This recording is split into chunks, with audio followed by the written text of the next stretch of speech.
Hello, welcome to Pride of South London Fan TV. Ali here, bringing you the preview of Palace v Fulham at Selhurst Park, fresh off the back of the smash and grab at Brighton. And I can neither confirm nor deny the rumours that Brighton are still out there trying to get the second goal. We are joined by James Wellesley Wells, representing Fulham. James, what did you make of that beautiful game of football on Monday? Yeah, well, I think the term smash and grab has never been more literally defined in a game of football, really, has it, than the other night? It was quite a sight to behold. Disgusting, filthy victory against your rivals. It will never stop being funny.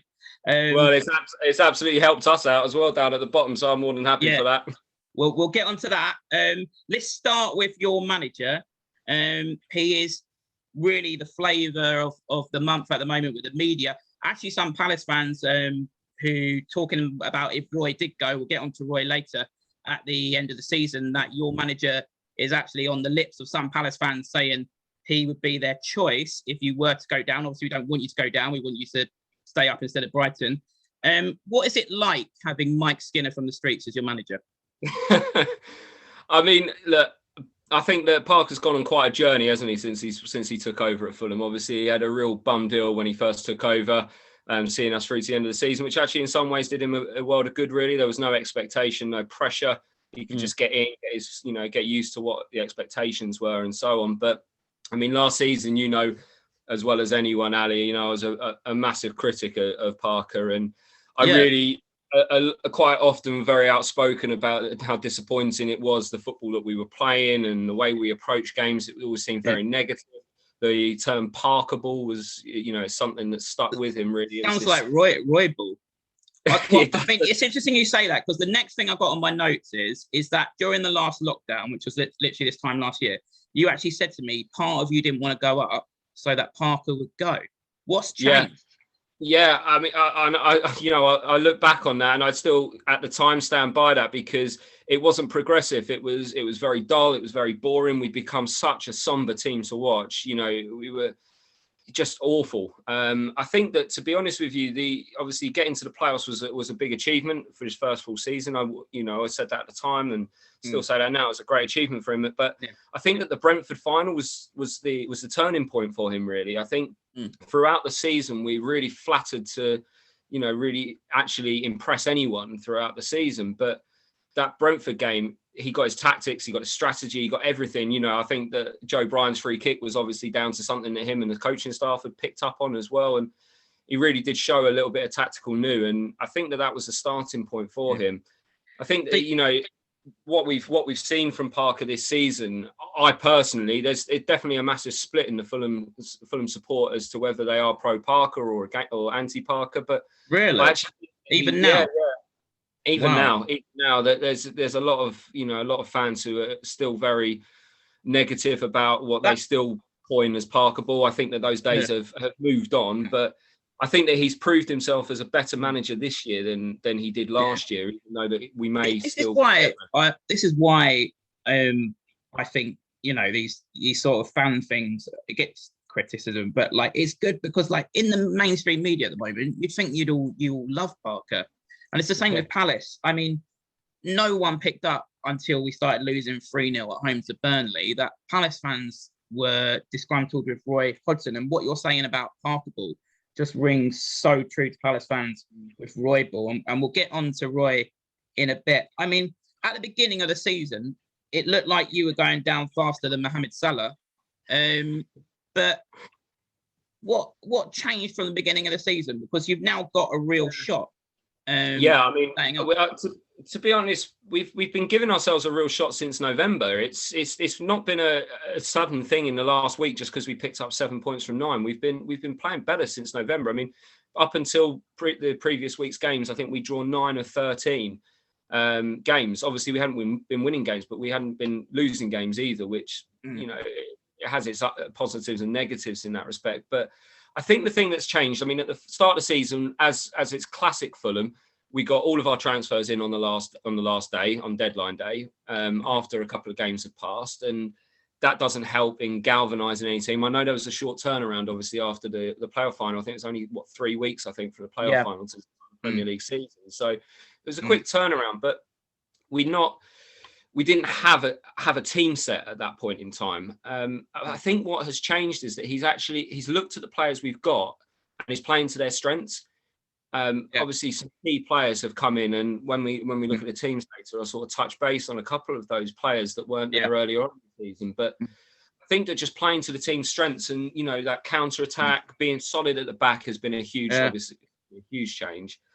I mean, we saw that with Palace on Monday when Townsend finally whipped in a ball for Benteke, and what happened? He put it away. What team are you targeted? So obviously Palace fans are hoping you're going to say Brighton, but what team are you looking at just above you and thinking, yeah, we can catch you? Yeah, well, I mean, the obvious candidate is Newcastle, aren't they? I mean, they are absolutely plummeting at the moment, and obviously Callum Wilson now being out for them, he's their main man. I think he's out for about 2 months as well. I think I celebrated that possibly more than the win at last weekend. But I think that they're the ones we're looking at. Burnley have obviously been in and around there, but I don't think anyone ever looks at Burnley being in the bottom 3 or around there and thinks they're going to get relegated, because they do it every season, but pull themselves away. They played like Barcelona when they played us, but they us 3-0. So yeah, well, I think on Newcastle they have just got Saint Maxim back though, and he's sort of like their Saha. Like he really makes things happen. I know Wilson's out, but yeah, Newcastle is the obvious one, isn't it? And possibly Brighton. Yeah, possibly Brighton. But again, they're another team that, I know you probably don't want to hear me say this, but I think that they have the potential to string a few results together. Maybe Newcastle. I just look at the whole situation with them though as well. I think that Mike Ashley has come out today and said that Bruce has got his back in, and that they're not looking at sacking him or anything, which is music to my ears. But there's such a negativity around the club at the moment that whatever you say, that's going to rub off on the players.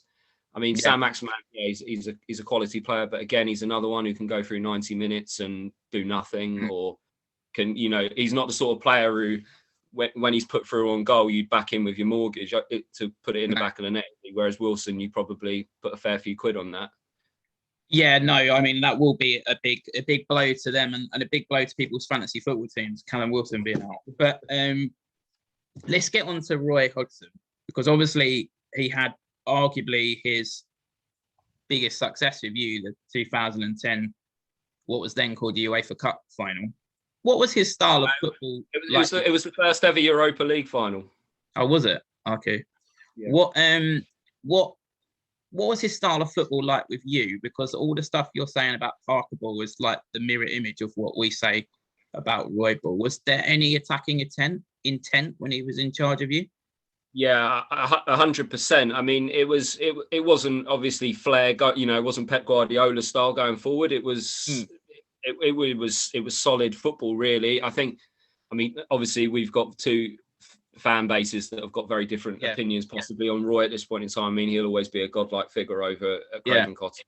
I mean, for me, as a fan, it was the best years I had. But there was obviously that solid defensive unit at the forefront. Obviously, we had Hangeland, Hughes, Schwarzer, a solid unit. I mean, there are some similarities between them. If you look, we had Zamora as that target man going forward. We had good wingers in Duff, Davies. They were good wingers that played as well. So there's definitely comparisons. I was sort of looking at the sort of Crystal Palace way that Crystal Palace has developed under Roy and where they are at now. And I think the big change really is Fulham had two central midfielders who just worked so well together. We had Dick who was your box-to-box midfield destroyer, big, strong, could carry the ball, could pass the ball and keep it simple. But we also had Danny Murphy, and I think that Palace are missing a Danny Murphy type player, aren't they? Someone with that. You've absolutely nailed it. Like, if we had someone who could, like, when he had Kabayi, actually the football Palace fans weren't complaining. It was good. I think you've nailed it. And in the summer, when we got Batshuayi, we were meant to be getting Conor Gallagher, who's done really well at West Brom. He was exactly the kind of player that we needed. And in hindsight, don't want to be capped in hindsight, but that probably would have been the better one to go for. Yeah. Do you think, obviously you love Roy, and understandably so, and that there's obviously respect for Roy. There is, from the majority of Palace fans, there is respect for Roy. You read stuff on social media and you think there isn't, but I think the majority of fans do. Do you think we're ungrateful? it's difficult, isn't it, as a football fan, because you want to see your team doing well. And I think that where Palace seem to be at the moment is very similar to where we were when we were sort of building up to going down, that you could just see that there's a bit of a spiral, that things aren't getting any better. So I can definitely understand Palace fans having that negativity and wanting a change. Absolutely, I can see that.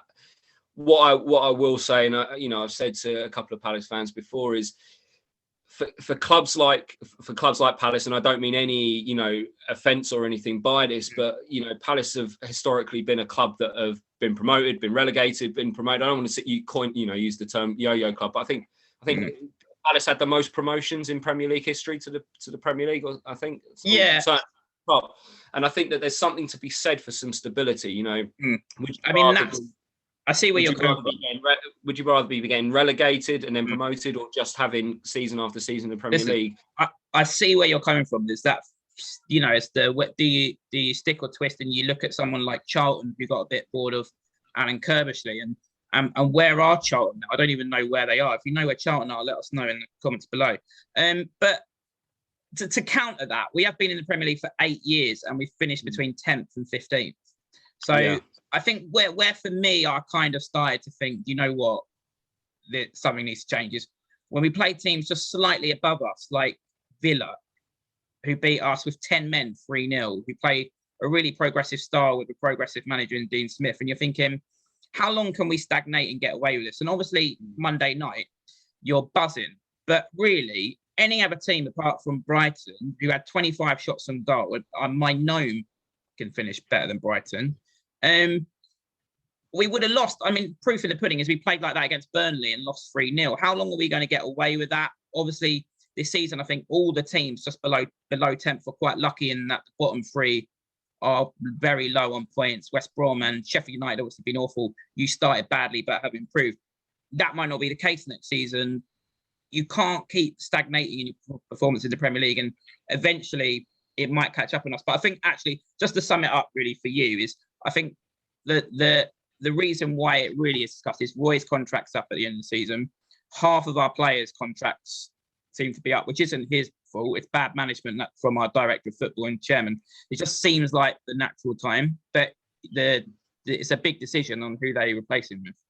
Yeah, 100%. I mean, I think that if I were a Palace fan looking at the situation, I would probably be saying, let's just leave Roy till the end of the season. There's no point in changing now. You're probably not going to go down. Yeah. So you're going to get that 10th to 15th finish again. Just leave it at the end of the season, and then just don't renew the contract. There's no compensation or anything to pay out in that. Yeah. It's just difficult, isn't it? Because I look back on Palace, and the last time you sort of tried that more progressive manager was De Boer, wasn't it? And I mean, that was obviously a complete disaster. We can't go that left field again. We can't go completely Jeremy Corbyn, but we need to which is why I assume Parker and people like Eddie Howe are probably the ones who are on the lips of Palace. How Eddie Howe is being talked about, and your friend Frank Lampard as well. Anyway, that's enough of Roy Parker Ball and Roy Ball. Let's get on to what our teams would be. So I'm going to get what my Palace team would be up in a moment. Is there any player in particular you're fearing? Yeah, I mean, obviously the standout player there is Eze, isn't it? I mean, we were linked with him quite heavily during the summer as well. Unlucky. Saw a lot of him in the Championship, and he's a real talent, a really talented lad. And when you saw him in the Championship, he was playing through the middle, right? The majority of the time, but he sort of was. I think he was used in between. Obviously, being at QPR, a very poor side, he was able to be used where he was needed. I think really. Yeah. But yeah, I was really disappointed when we didn't get him. And I think that actually his position tomorrow will be really interesting for what you do with him, because I think that playing him through the middle is probably going to be your best bet. We haven't really struggled recently against teams that have played with wingers.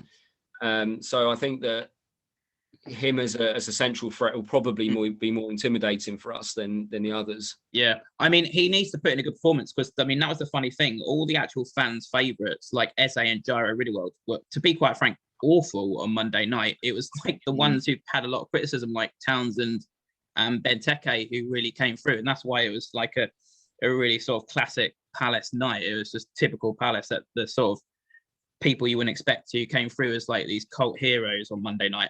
I'm going to go through my team. So it's the same back four. I would have actually brought Nathaniel Klein in. That's nothing against Joel Ward, who was absolutely heroic on Monday night. But my biggest worry, and we'll come on to the Fulham team in a moment, is Lookman. And I think Klein would have dealt with him better. There's a bit more pace. But that's the same back four as it was on Monday night. Centre midfield, I'm keeping Gyro Ridderworld in there, although I felt like I've been a massive fan of his, and like many Palace fans, being dismayed at Roy dropping him. But him and Eze, for me, were just both slow on the ball as well as off the ball. And he needs to put in a performance on Sunday. But I'll bring James McCarthy in. I've talked about Luca. I just am not the biggest fan of Luca this season. And James McCarthy, for me, is really underrated. I think he does a very, very good job just sitting in front of the back line. And then this was the hardest decision for me, was who to play up front. Now, some Palace fans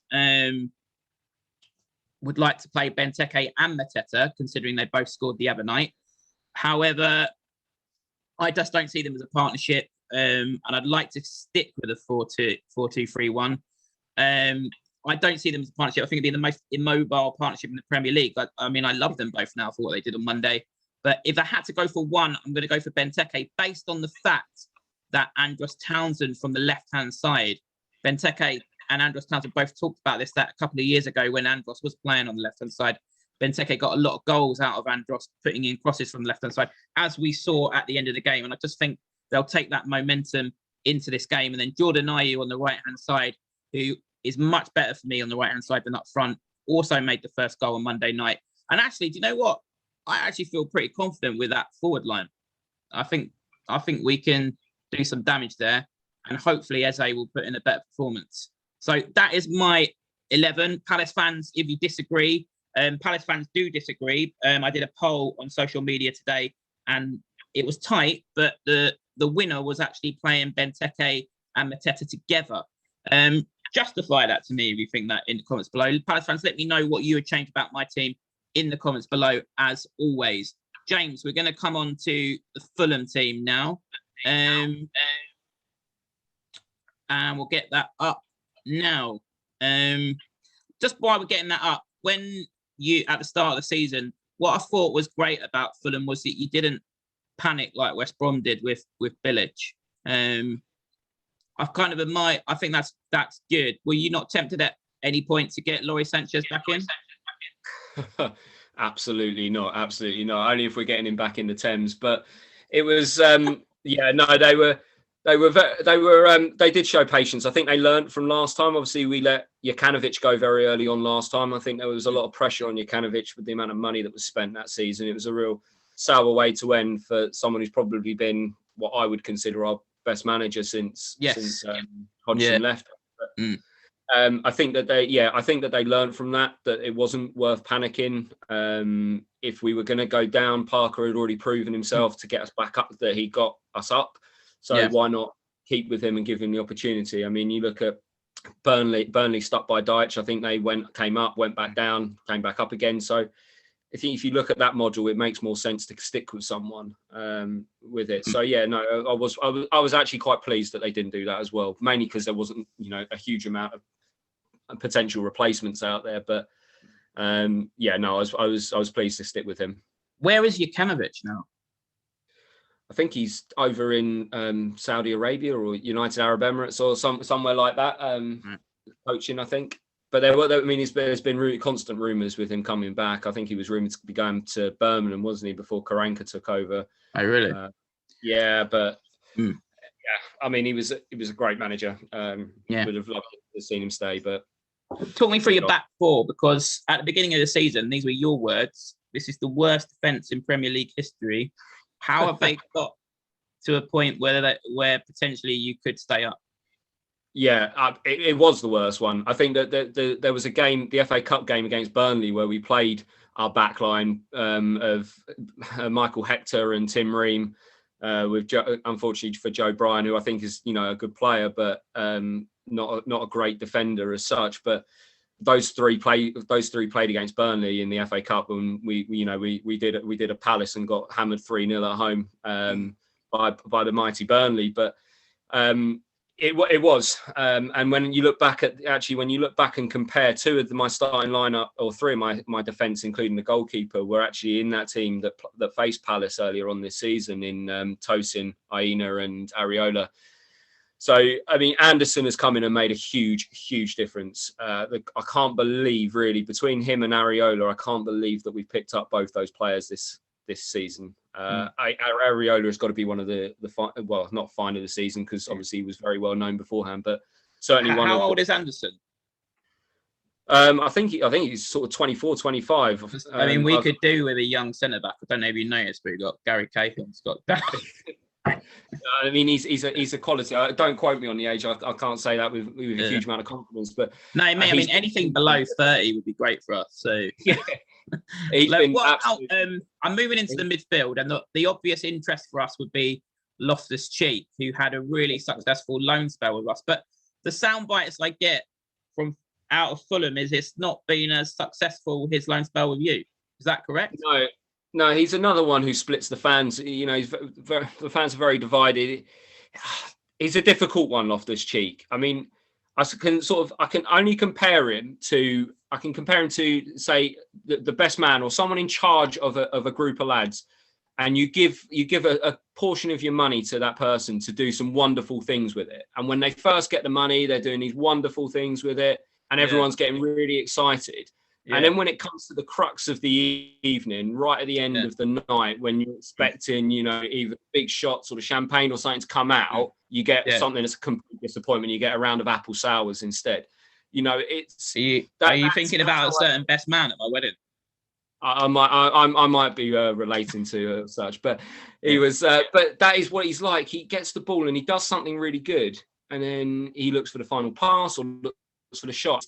Dreadful. I mean, honestly, I was so excited when we picked him up. When we picked him up online, I thought it was a signing. But I mean, I thought that was an incredible. And I was again going back to what I was saying about Palace needing someone with an eye for a pass or someone to drive us forward. I was a bit gutted we hadn't got him and gone for Batshuayi instead. So I'm surprised it's not worked out. He might still pick up. I mean, just to be clear, this is your starting 11, so you have picked him.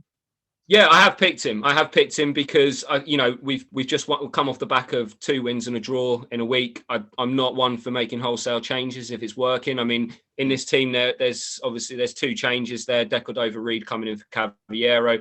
Cavallero, my goodness me, if you ever watch him, if you ever want a little bit of light humour, watch Cavallero run down blind alleys. And Tete in for Anthony Robinson. I'd probably play Aina and Tete on the opposite sides to one another, but they're the only 2 changes I would make just to keep things fresh. I'm not a fan of making big wholesale changes, particularly when it's working well. I think that one of the key men in our game is going to be Harrison Reed. Amazing for us in the Championship last season. Did have his injury issues. Was sort of in and out with injury. But he's been pivotal the last few games. Absolutely fantastic at just doing that dirty work of sweeping up. And I think against the pace and obviously Palace wanting to play on the counter attack, he just sits back and he allows our fullbacks Tete and Aina to get forward as well, because they know that they can get forward. He's always there covering. He's a really important man, which is why I'm interested where Eze is going to play. Because I think if Eze does drift out wide with our fullbacks getting forward, there may well be a bit more space, but Reed is really good at getting out wide and covering those wing positions. Whereas I think if he's playing through the centre, he can get on that ball and sort of cut Reed out of the game a little bit more than he will do if he's out on the flank. But I mean, I think central midfield's our weak area, because I said I'd pick James McCarthy, but it will be Luka Milivojevic and it'll be Luka, and he's not the most mobile, so that could be an area, a battle that you win. Yeah, I think so, and I think we've got some very mobile players in there in Reed and Anguissa. You know, Reed is smaller, and you know he gets about. Anguissa is big and strong, and he just looks majestic when he glides forward with the ball as well. Another one whose end product isn't always great. I mean, his shooting against Sheffield United was another one that. Another one I'm interested in is Lookman as a player. A lot of Palace fans wanted before you got him, and still I mean, again, I'm not baiting you, but if you were to go down, could we definitely need another wide player, because when Saha's out, obviously we suffer. How good is he? He's very good. Yeah, he's very good. He's something that we have lacked for a long, long time. A player who will get the ball and be direct and run at players. And you know, it's that old cliche, isn't it? That pace scares defenders and pace worries defenders. He's got that in abundance, and he's got that directness about him. There's still a naivety about him, sometimes trying to force the issue a little bit too much. Sometimes his final decision making isn't quite there. But in terms of your danger men and who you're looking at, and you know, I've written down here that I think him up against Joel Ward is going to be a real linchpin on where the game goes tomorrow. I mean, I agree with you. I don't want to go against Joel Ward. He was absolutely heroic on Monday night, but I was fuming before the Brighton game because Nathaniel Clyne was the only player to come out of any dignity out of the Leeds and Burnley games where we did so badly. And I think that's a blow. Nathaniel Clyne's injured, as I said in our selection. That could be a key area. Let's get on just quickly to up front. Your new forward, Maha.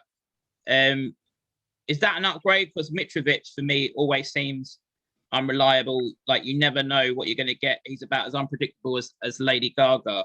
I mean, I don't want to be mean to Lady Gaga because she actually had her dogs kidnapped this week. It was in the news, which is the biggest crime since Palace robbed Brighton at the Amex. But what is that an upgrade? He did well. He scored a few.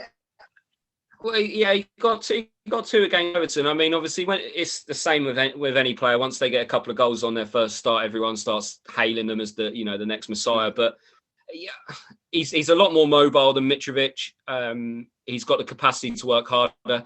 It's a real difficult one with Mitrovic because as a group of fans, we have such a connection with Mitrovic, and he's done absolute wonders for our side the last couple of seasons. And I think the worst thing that happened for Mitrovic was the signing of Lookman, because obviously what Mitrovic does well is he gets the ball down and brings other players into play. And when you have the likes of Cavallero who gets the ball, spends 20 minutes going round and round in circles, deciding what he's doing, and then runs off away from everyone. When you've got players like that there, Mitrovic has got time to move forward with the ball, and he's move forward without the ball and get into those goal scoring areas. Whereas when he was laying it off to Lookman was off and he was gone, and Mitrovic hasn't got the pace to catch up with him, and suddenly we've then got no one in the box. So I think that really went against Mitrovic. I still love the guy. I think he'll go in the season regardless of whether we go down or stay up. I think his time has come. He's a bit of a wild card, and he'd be a good player to bring off the bench. And I mean, I don't know what Roy's going to do in terms of our forwards, because I think Mateta's a good sort of similar wild card to bring off the bench. You saw his first goal was absolutely ridiculous on Monday night. But yeah, I mean, I think you've got more options, haven't you, which is good. Let's get on to predictions. I think I will be honest. I think you need to get something out of this. I mean, I know we won on Monday night, but surely, I mean, I'm saying this as a Palace fan. Our form before that was utterly dross. I mean, we'd lost 2-0 to Leeds and 3-0 to Burnley before, and then obviously we only had 2 shots on goal on Monday night. If you're going to stay up, you need to get at least something, I think, on Sunday. What's your prediction for the game? Yeah, I 100% agree. I'd be happy to take a point just to keep the points ticking over, hoping that Newcastle possibly slip up and you keep the pressure up on them. I think it's a game that we should be looking at, particularly as our next 3 games after that we've got Tottenham, Man City, and Liverpool. And you look at 3 games we're unlikely, probably maybe Tottenham at home. They're in a bit of free fall at the moment. But yeah, look at those 3 games. It's unlikely we're going to get something. So this is a game that we're putting our hopes on getting something from. I think that it's certainly a game that we can go and get a positive result from. I have absolutely no doubts on that. And I think that when I look at the sort of 2 teams matching up, it's a game that we possibly especially if your sort of recent form, might be going into this one as a slight favourite, possibly. I think we can. Yeah, I'm looking at a positive result. I take a draw. I'd like to think that we can get a win. Though, the thing for you as a Palace team is, unless Eze really steps up, I don't see where your goals are coming from. We've obviously been incredible. Times when we were at the start of the season. Yeah. Anderson is unbelievable in the air, and I can't see how Benteke will be getting any joy out of him if he does start. But so I'm going to be positive. I'm going to look on the bright side. I'm going to go for a 2-0 win with a late second. Okay, I'm going to go. I just think we'll have a bit of momentum. I think, especially these group of players, we buzz in that. Not in a horrible way, but that they did it without Zaha, because there's so much pressure on that for them. I think we'll take some. I think we're going to win 2-1, but I do think it's going to be a very tight game. Very, very tight game. Anyway, thank you, James, for joining us. Absolute pleasure. Been brilliant to chat and really get an insight into Fulham. It is interesting, isn't it? A lot of from the mainstream media, you'd think that all Fulham fans are overwhelmingly happy with Parker. I mean, you seem happy, but the Parker ball and Roy ball analogies are interesting. As always, let us know what you think in the chat. Do you agree with my team selection, Palace fans? If there's any Fulham fans who stumble across this? Probably not, but if you do you agree with James's team selection? And also, what's about Roy? What do you think on Roy now? And what are your predictions for the game? Let us know in the comments below. As always, I'd love to know, especially if you disagree with me on the team, because there's a lot of debate about who should be playing up front. And as always, if you have enjoyed this, please press the subscribe button. And I'll see you on Sunday evening for the review of the game. Let's hope we're feeling glad all over.